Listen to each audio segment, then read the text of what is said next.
So, good evening.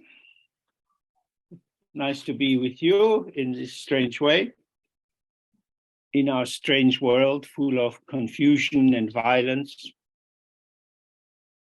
And as we could see with the recent troubles for the Dalai Lama, even if someone spends their whole life doing virtue, if there is one confusion, then the predators arrive. And this is samsara. He has been highlighting the importance of kindness all his life. And yet, when there's a problem like this, there's not much kindness coming his way. Trying to understand complex situations like the one that arose, that's difficult.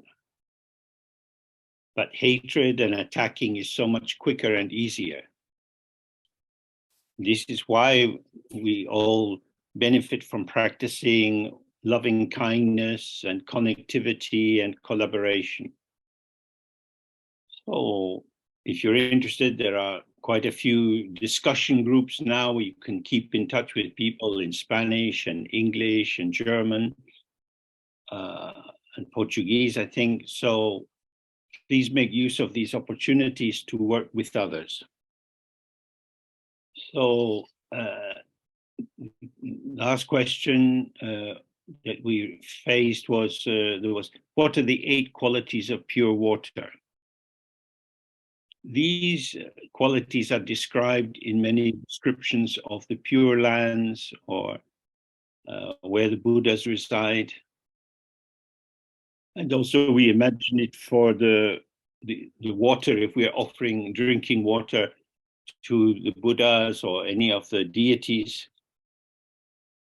So it should have crystal clarity, coolness, sweetness, lightness, softness, soothing to the stomach, free of impurities, and clears the throat.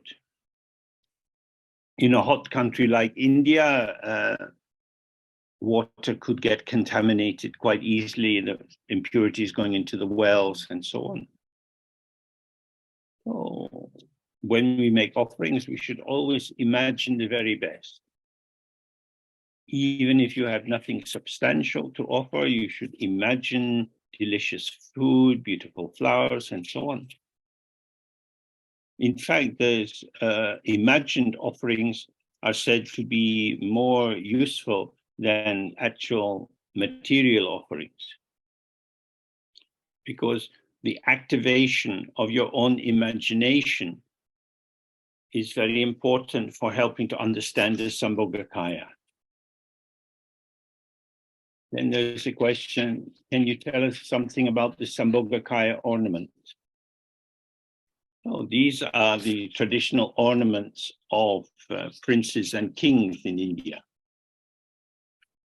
And they represent someone of a high status. Each item has a symbolism which is explained in some of the text. But the main thing is to imagine that the ornaments are gold with shining jewels, and it's very, very bright. So another question, what are the different meanings of torma?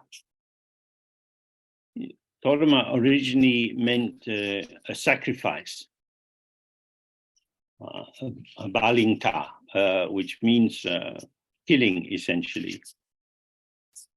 Sacrifice of goats and so on, which is still found in the tantric practices in Bengal. So when there's a sacrifice is made, it's offered. So the torma nowadays stands as a symbolic gift, which can also be the site of a deity. It can have a function. For example, at the beginning of a ritual practice, you have a torma for the obstructing demons, which has a little light in it, and you use it to lead them out of the place where you're doing the practice. So there are many, many styles, many different functions. In a sense, they are a site of mediation between the human realm and the realm of the meditation deities. Unless we're maintaining the view of meditation, we tend to experience ourselves in a world of material things. So if we want to make contact with the meditation deities, the use of symbols is a way which bridges the gap between solidified material, which seems to exist, and the deities, which are the manifestation of light. So we have vajras and bells. Big lamas have many different kinds of hats which represent particular functions. There are different mudras. There are different tunes for chanting which have an energetic vibration. These are all ways of promoting our sense of connectivity to the realm of light. So then there's a question, somebody said, with the COVID restriction, I got used to saying no to many activities. And with the Dharma view, I have a sense I don't need to engage in many activities. But whether I say yes or no, it seems to be me who's saying yes and no and have an egoic base, how not to get trapped in this. Sometimes in a situation where you're in touch with someone or there's an opportunity directly in front of you, just that quality of connection will bring out from you a response. So that in a situation like that, it's easy. It's more difficult if the situation is abstract and you end up thinking about it. And the more we think about it, probably both possibilities are okay, workable. If we want to integrate it with the practice, we see that every thought that arises in the mind has no true substance. And the situation or the people or the activity which the thought seems to be directing us towards, they also have no true substance. So it's important not to take this ordinary decisions too seriously. You say something into the situation, later you have another thought about it. Does it really matter? Somehow our life goes on. The texts say, if you're happy, be happy. If you're sad, be sad. Without being foolish or self-destructive, it's important not to worry too much about making mistakes. Very few decisions we make are final. We have to live with the consequence. But living is to be alive in our senses and seeing there are always opportunities, however the formal situation of our lives. So this next question is somebody's saying, most Dzogchen teachers insist on the necessity of absolute certainty about the view before starting these general Dzogchen practices. And then you should be clear about the difference between recognizing or not recognizing, finding or not finding. You seem to, meaning me, you seem to have a different approach. We become clear by participating in the practice. If you had to have clarity before you began the practice, why would you be practicing?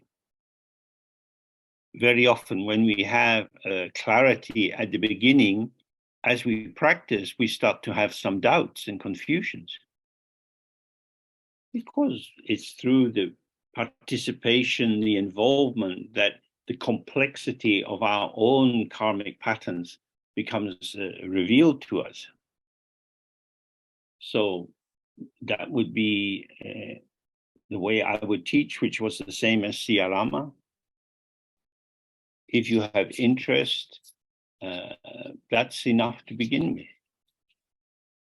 If we set up artificial barriers to people entering into the practice, then it's as if we can very clearly read other people's the true status. This is probably not true. So we should give people a chance. Then the next question, I often treat the time of meditation as more important, more sacred than the time of my daily activities.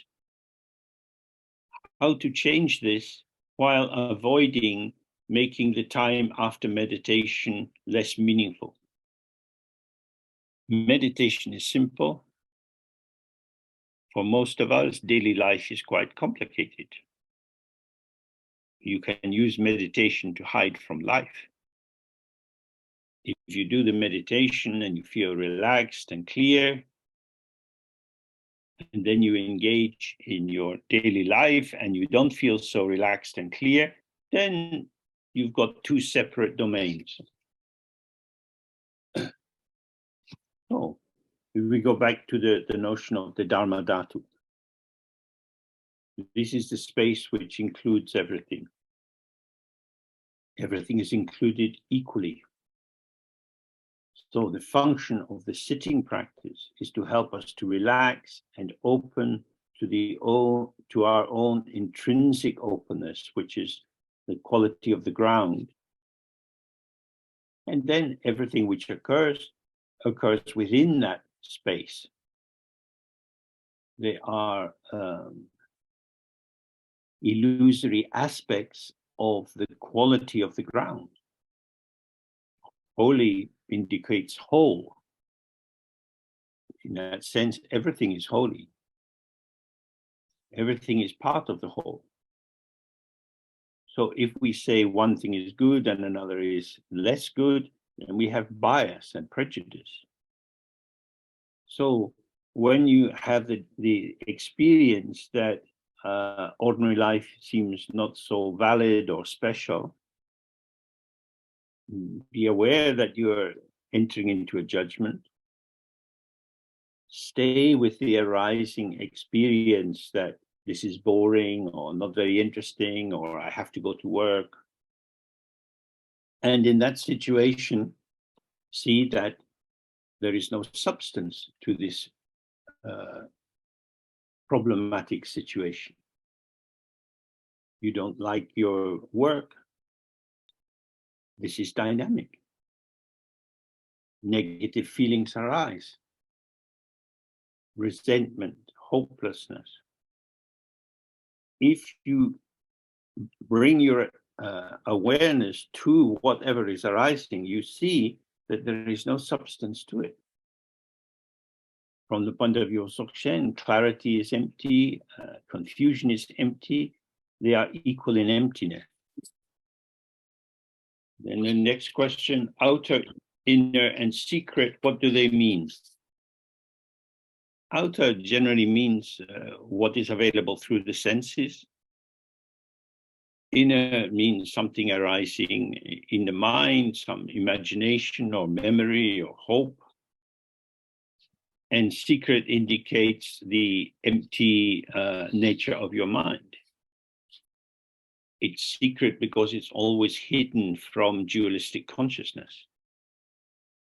But these three categories are applied in many different situations in the tantric practice and so on. So you have to look at the precise context.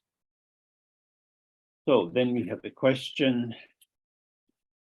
It says, I'm trying to understand where the distinction lies between Dzogchen Dharma teaching and that of certain Tibetan Buddhist practices. But when I encounter the patriarchy and hierarchy in many Tibetan monasteries and so on, why is it, the question is is Tibetan Buddhism missing compassion towards women? How can the so-called high lamas be enlightened if they don't see the Buddha nature of women? Every culture is a revealing and a concealing. The heads of monasteries had to ensure that money came to the monastery. And so sponsors are important. The sponsors may be rich and powerful due to dubious means. But if the monastery needs money, then it's like that. When Sia Lama was offered a small monastery in Tsopema at the same time that he had a chance to take a university job, he chose the university because he got some money at the end of every month. And he didn't have to deal with the sponsors. Every teacher manifests in their own way in the world. Power differentials lead to exploitation. Respect for the Buddha nature of everyone is vital. But in hierarchy, the attention is drawn to the special ones. All of these social formations are empty. So some of the people living inside the hierarchy, seemingly enjoying the superior status, are no doubt maintaining everything in emptiness. And some may not be. We need to have some political awareness, but there are so many political problems. There are so many inequalities and so many deceptions that go on. The danger is that we feel this is not right, this is not good, and we just increase the number of concepts and assumptions and judgments in our mind. So this is the flavor of samsara. As long as we're in samsara, the tendencies which dominate the human dimension will be insidiously penetrating into every social formation. Then next question, the function of the guru is to help you see your own light. Does this mean the guru in the flesh person, or Padmasambhava, or our own mind? Because of the darkness and blindness that we experience, having absorbed so many solidifying assumptions,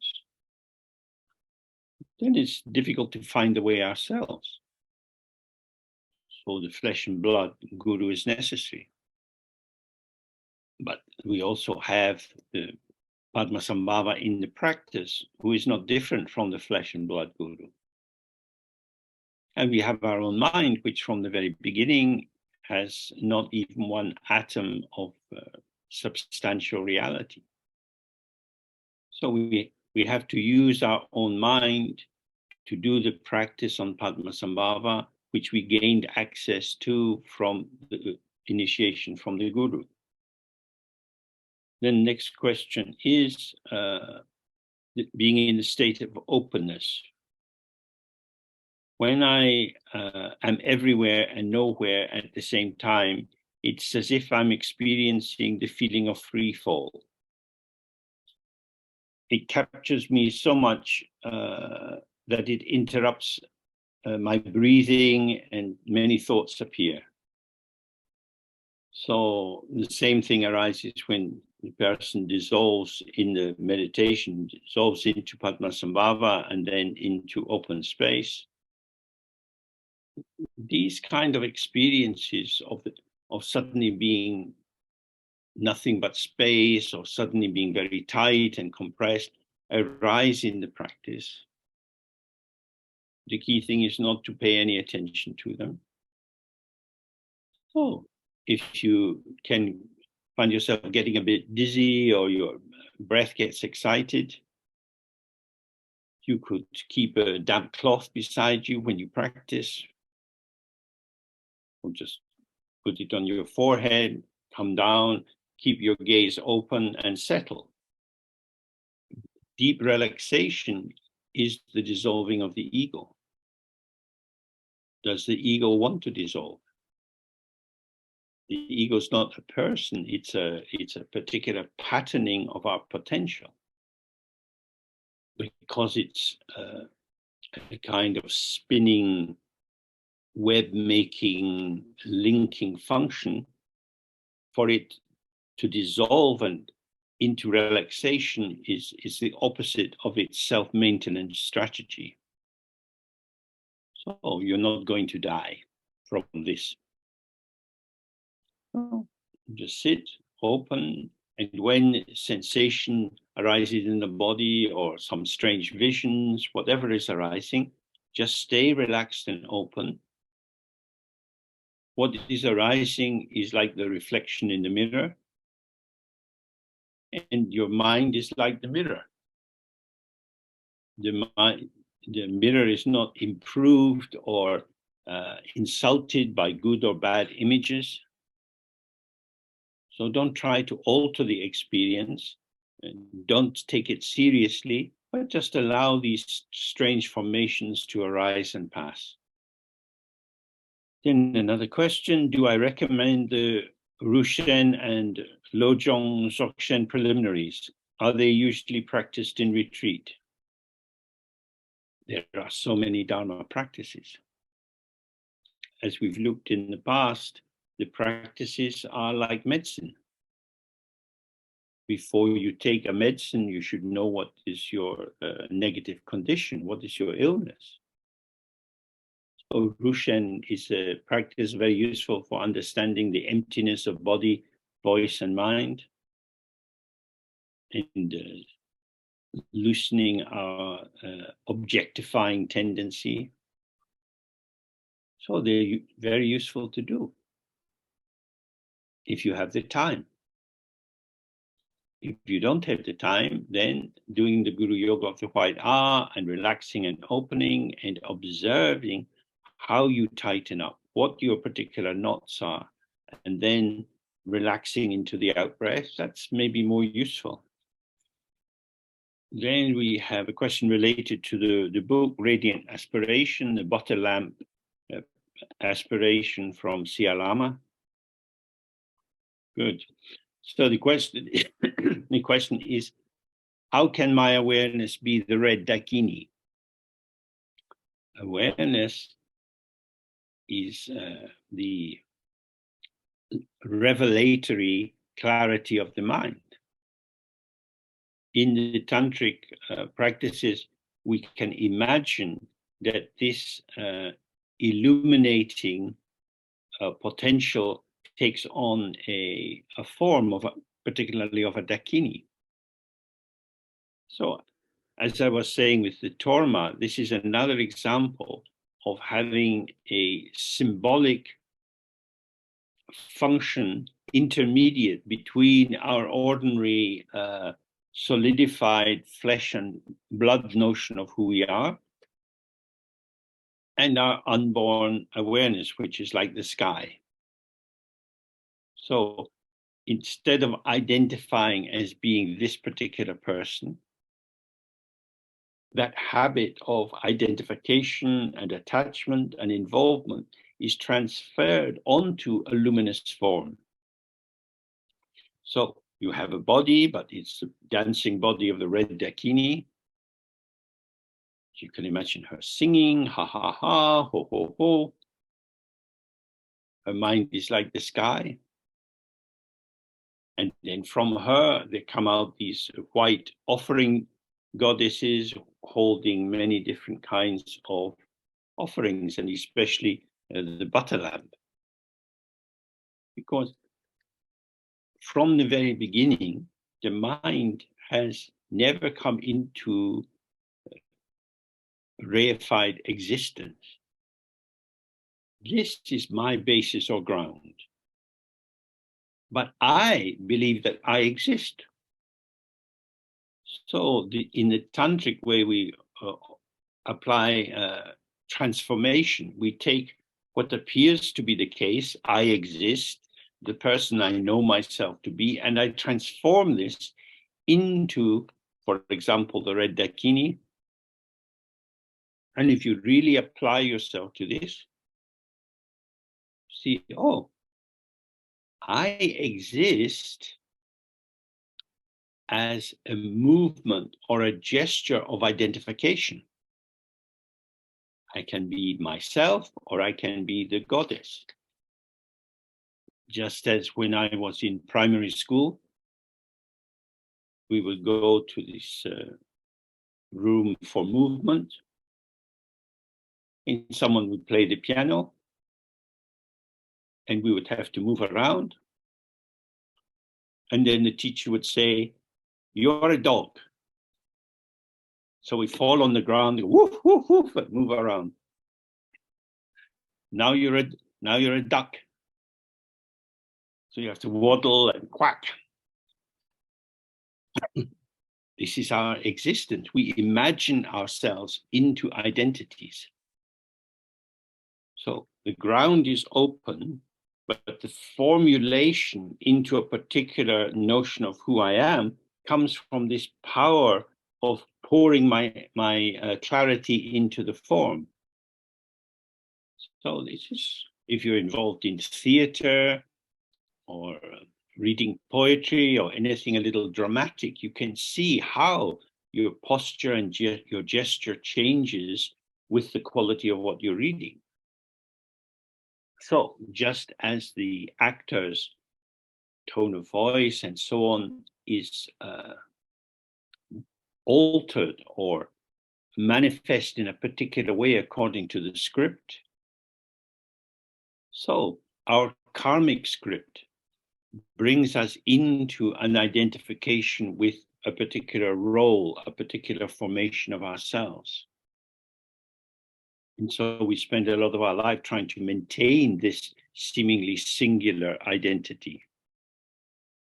And grasping at this disguises disguises to ourselves the fact that we are imaginal formations.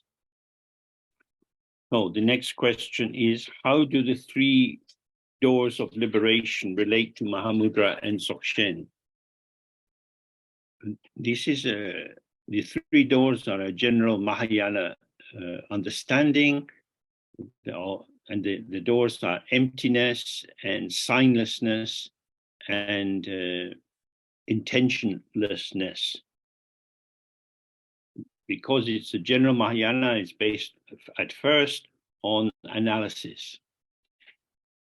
You analyze your experience and see that there is no true essence, inherent existence to anything. So then this brings the clarity.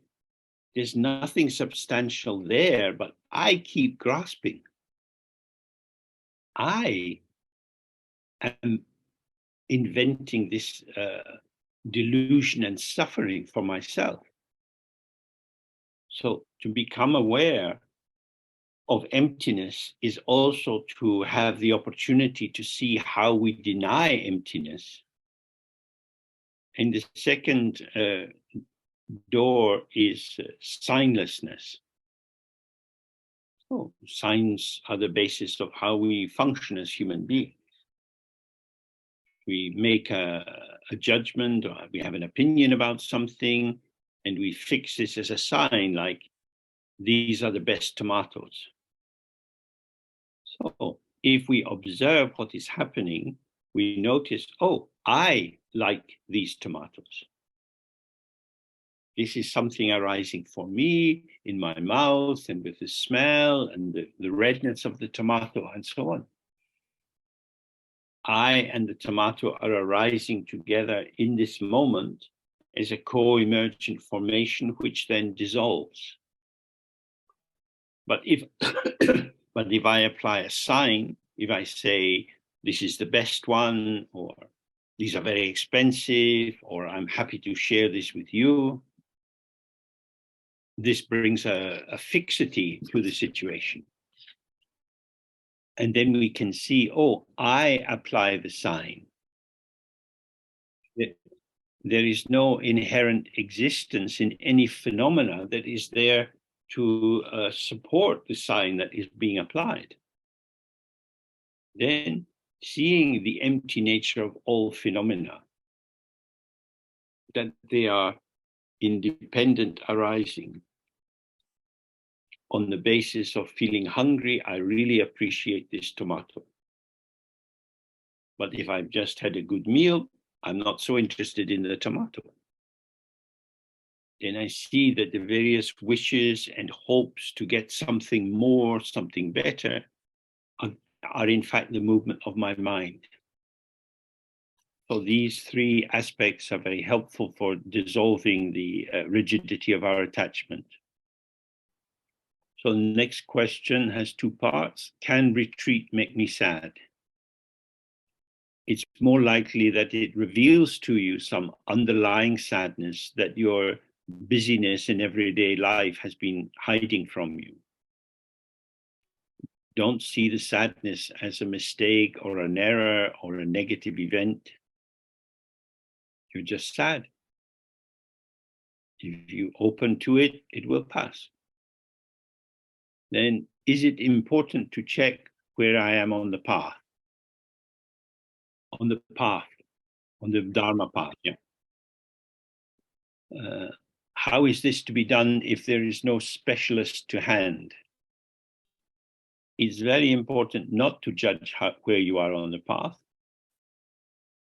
Stay fresh and open moment by moment. What is arising will change. Happy, sad, expansive, contracting. This is the potential or the movement of the mind. If you use these transient experiences as an indicator of the quality of your meditation, then you will deceive yourself. As if you were looking at a mirror which was reflecting something ugly. And then you say, oh, this is a horrible mirror. Then next question, in Radiant Aspiration, I read for the first time about the 4 meditative absorptions. Can you explain this a bit? So the first is when your mind has both concepts and investigation. Concepts are tools for thinking. And so they promote investigation because now you're thinking about what you're investigating. But in the second one, you have investigation with no concepts.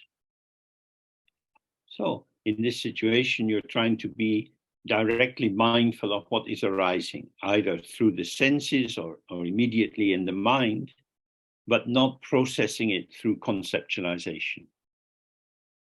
So it's a more receptive way. As if you had gone into a big garden and you saw a flower and the thought arose, I wonder what it smells like. So you go towards the flower and you inhale slightly. You bring more of the scent into you. So you're allowing the smell, which is there, to be more deeply in touch with yourself. So that's like investigation without concepts. Then you can have mental activity, which is free of concepts and investigation, in which you're not intentional, you're not trying to do something or make something. You're allowing the mind to be as it is. And then fourthly, there is this experience, which is linked with delight. Because usually we are attributing differential value. This is good, this is not good. So there are kind of waves of hope and fear which get invested in this. But if we're completely relaxed and present with whatever is arising, and we are without bias, then the simple naked experience of the arising of this, whatever it is, brings a joy or happiness or bliss. So next question is concerned with ecological issues.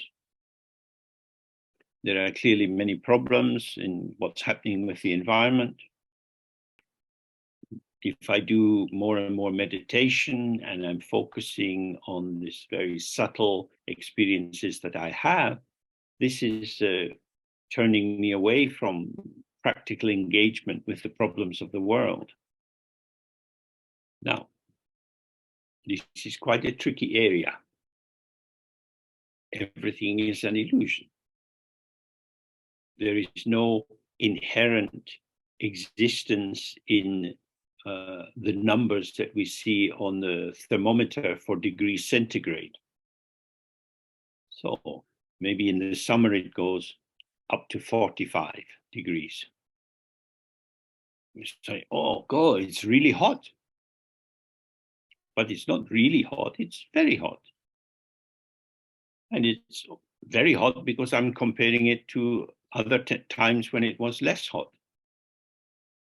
The heat is not a thing, it's a quality which is clearly manifesting through the senses, but the conclusion solidifies it into some negative event. So on cigarette packets in most countries now, you have quite alarming images of lung cancer and so on.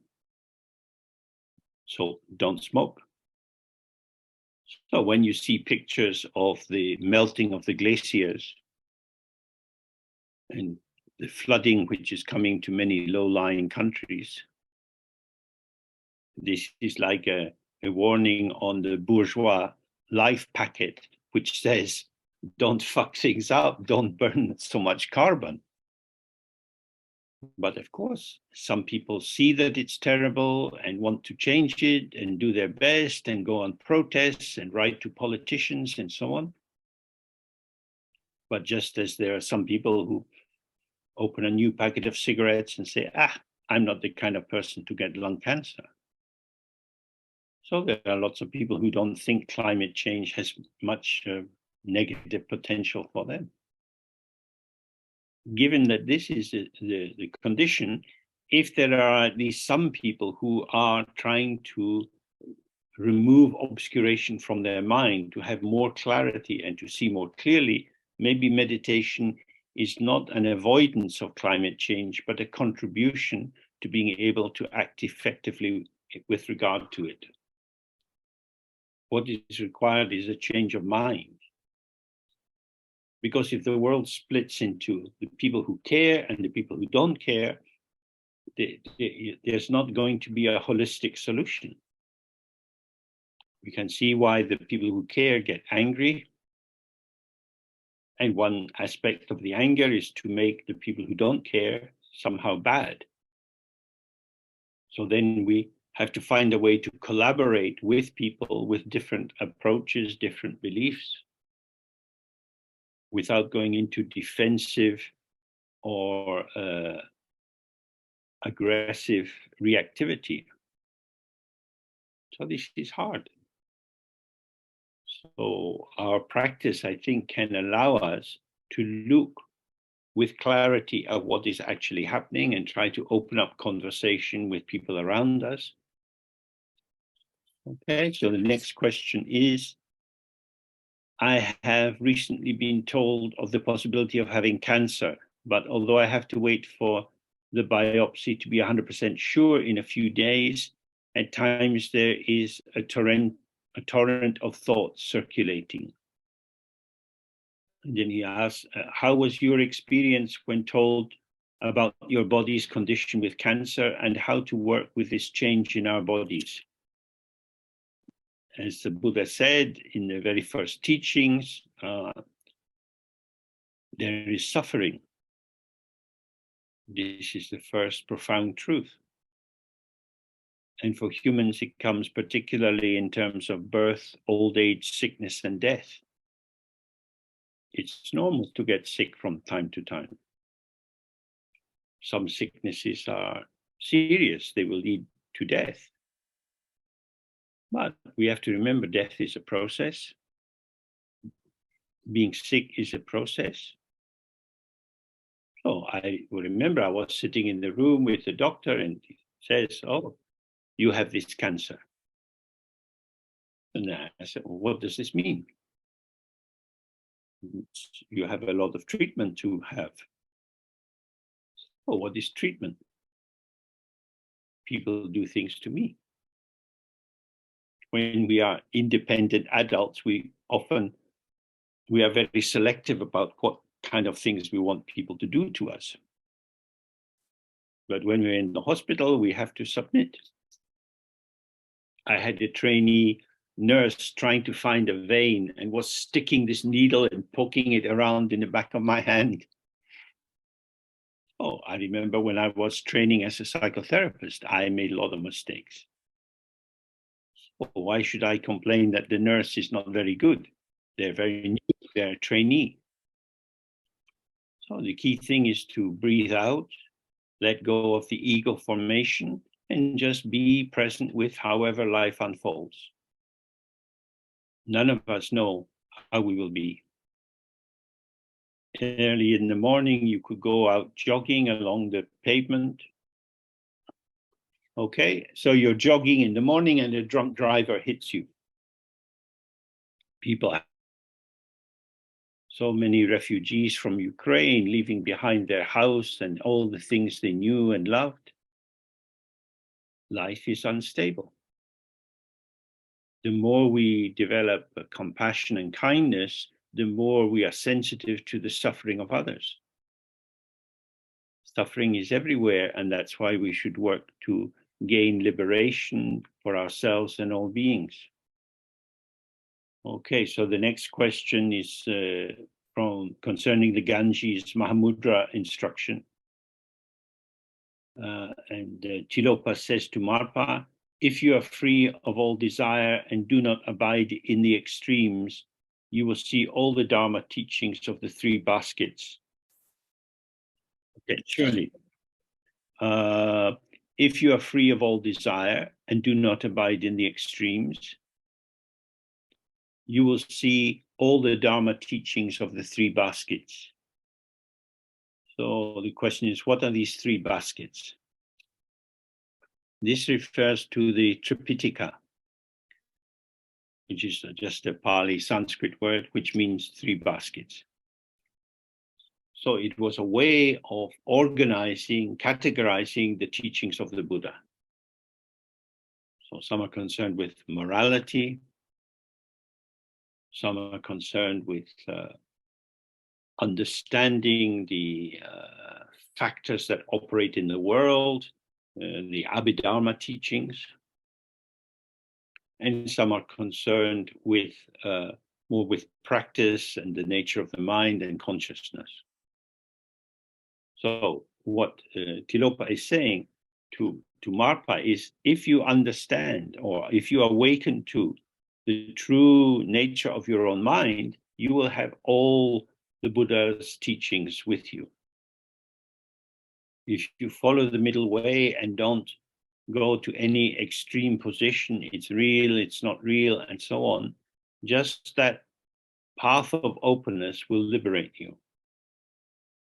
So then the last question we have is a quote from Padmasambhava, where he says, even though intrinsic awareness, which is self-originated primal awareness, even if this appears to you, it is but a manifestation of mind. Language is artificial. That's why the truth can't really be said. So in this formulation, the way that I didn't translate this, so the way the translator is saying it is that awareness is a manifestation of the mind. But you can also say that the mind is a manifestation of awareness. sometimes in the Dzogchen teachings, mind is quite a low term. It means mental activity, dualistic involvement. So this is in Tibetan, this is called sem. But we also have semnid, which means mindness, just as you have emptiness. So this means the true nature of the mind, which is emptiness, and the capacity for knowing, which is inseparable from emptiness, is also what is called awareness.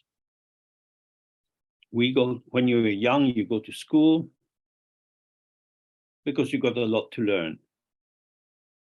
If you don't learn much, it's difficult to function in the world. Our mental consciousness becomes more skilled at making links and working with concepts. But awareness is primal. It's there from the very beginning. It's not a construct. It doesn't improve with meditation. It's just there. Which is why in Dzogchen, we are concerned not with building up and developing any particular qualities. Rather, we are concerned with dissolving the tendency to grasp. Everything which arises vanishes. When we stay here and now, not thinking about the past, not projecting into an imagined future, there's just this. This is the sphere of awareness within which appearances, seemingly external or internal, arise and pass, arise and pass. So he's saying when this awareness appears to you, it doesn't appear to you as something. You cannot see awareness. You cannot grasp awareness. But you can find yourself in the openness of awareness. An example could be that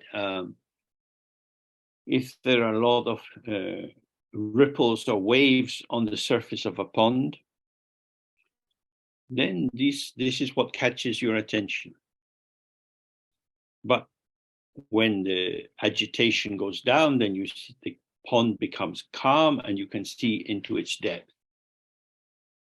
Then if the wind was to blow again and more little waves and ripples were occurring, if you had really tasted the calm pond, if you had really opened to that, you would see that the movement of the surface of the pond is the movement of the water, which is the depth of the pond. In the same way, when we do the Guru Yoga of the White R and we relax and we don't identify so much with what's arising, then we see, oh, there is no inherent content in my mind. My mind is empty of self. It's a noetic capacity, a revealing capacity. And so whether a thought or a feeling or a memory arises, this is like the shimmering surface of this vast depth of awareness. So you think, let go of your constructs of self. Relax out of mental activity. This empty space is your own original face. It is infinite like the sky. Everything which occurs is within this space of revelation. This is the key point. Otherwise, you remain as a subject, looking at objects, thinking about objects, treating yourself as an object, and so on. There is nothing to grasp, but everything to enjoy. So that is our time for today. We meet again in May for those who wish. when we will look at, on the Wednesday evening, at the Medicine Buddha, and then we finish the Radiant Aspiration book on the weekend. So I wish you all success with your practice. Oh, the end. Bye for now. Thank you. Thank you very much. Thank you.